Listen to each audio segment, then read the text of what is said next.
Bonjour à tous et bienvenue aux vidéos de l'Écomarché de mai, une revue mensuelle de l'actualité dans le secteur des grains. Le rapport de l'USDA de mai est l'un des rapports les plus attendus de l'année, car on jette les bases de l'offre et la demande pour la prochaine année récolte. Les stocks américains de maïs et de soya sont censés augmenter, mais de manière substantielle, ce qui indique que la hausse des marchés des grains devrait se perdurer pendant toute l'année récolte. Les achats chinois en grains américains pour 2020-2021 ont été quasiment nuls, tandis que ceux de maïs pour la prochaine année récolte ont explosé.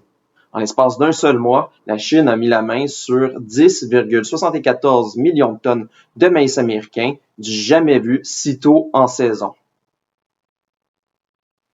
En Amérique du Sud, la météo a été défavorable au Brésil pour le maïs safrinat, ce qui risque de confirmer une récolte décevante.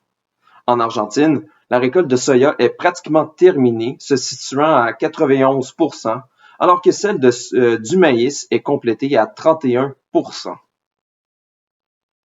Au Québec, selon le rapport de la Financière agricole du Québec en date du 25 mai, les semis sont complétés à 82% pour l'avoine, 94% pour le blé, 89% pour l'orge, 97% pour le maïs, 93% pour le soya et 84% pour le canola. La croissance est généralement bonne partout sur la province pour les céréales d'automne, alors que les conditions de croissance du maïs et du soya sont également bonnes, mais la levée, elle, est inégale pour le maïs semé tôt en avril. Les bases locales de maïs pour livraison immédiate se sont appréciées étant donné une certaine rareté des stocks, tandis que la bonne progression des semis a légèrement diminué les bases de maïs et de soya pour la nouvelle récolte.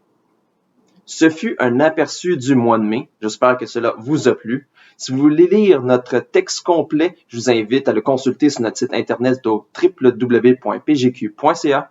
Je vous donne rendez-vous dans un mois pour l'édition de juin.